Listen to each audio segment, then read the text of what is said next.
Well, the PC is not in its final resting place, but I wanted to see how well it does for what it's going to do. So I'm going to do some video editing with this. And I have these two files here that total about 33 minutes. So the question is, will this be better than one of my virtual machines on these R720s? Only time will tell. Will fewer, faster cores be better? Or will more cores at a lower speed brute force its way through the video?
Alright, well the results are in, and I thought I'd talk a little bit first about how I did the test.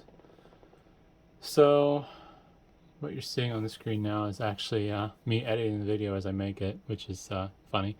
But so what I ended up doing here was I used my T480 to remote into the various PCs I was testing, which would be the Ryzen 5600G build, my i7-4790 at home, and then one of my servers here in the office.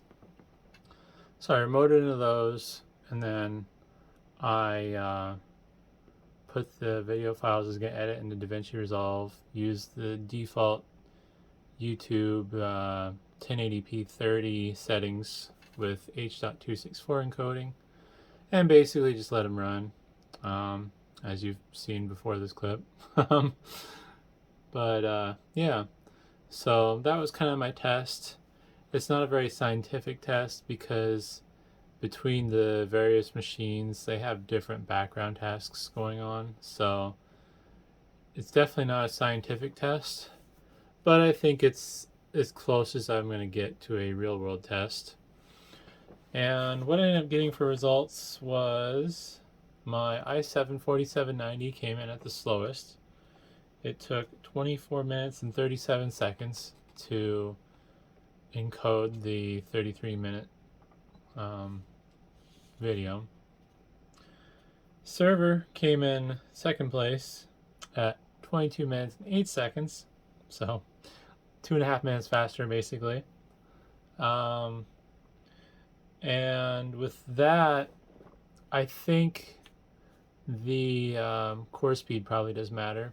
So the i7 at home, I believe that's running around like 3.9 gigahertz. And then the server, that's pretty much locked in at 2.5 gigahertz. But the server also does have 8 cores instead of 4. They're virtual cores, but I think for the most part, it's almost as good as having 8 cores. It's hard to say. I did ask a friend about it. He mentioned that there would be a little overhead in the server memory since the timings aren't going to be quite the same as desktop memory, but with quad channel, he said that might make up for it. And then first place, of course, is the brand new PC. The Ryzen 5 5600G managed to encode the video in 10 minutes and 15 seconds, basically 3 times the speed of the video, which is pretty good. The interesting thing was when I did the Ryzen first, it felt slow. And I had no point of reference because normally when I edit videos, I'm doing on machines that are virtual machine or different pieces of computers and that I don't use. Not that I've switched to this, my primary machine yet, but I was able to sit there and watch it and listen to the fans and stuff, and it's like, oh, this seems so slow. Well, then yeah, if I wouldn't have done this test, I mean, that's yeah, it's a little over 2 times faster. So it's kind of interesting. Part of me wishes it was even faster, to be honest. There's a part of me that wants to go crazy, and I think there's a PC on eBay I was looking at it with a Threadripper 3790X. I think it was 32 cores with I think the base clock was 3 gigahertz. It would be fun, but the problem is it's a lot of TDP, 165 watts, which isn't anywhere near as much as my servers are using, but it's 165 watt TDP CPU, and literally the majority of what I do with my computer is web browsing. This video editing I'm doing here is about as extravagant as it gets, because to edit the time lapse, that took basically, I had to record 3 different videos. I had to collage them. I did some text overlays and stuff, and yeah, I think I actually learned quite a bit making this video. Not just how much faster my new PC is going to be, but yeah, definitely an improvement. A lot bigger than I was expecting from initial just messing around, but at the same time not as much as I would like to see. But I don't really know what to say about that, to be honest. I'm excited though. I think it's going to be a nice jump, and then depending on if things ever pick up with my YouTube channel, I may upgrade. Honestly, this thing is already way faster than my Optiplex 9020 I'm running right now. So yeah, but if you made it this far, thanks for watching, and hopefully you found it interesting.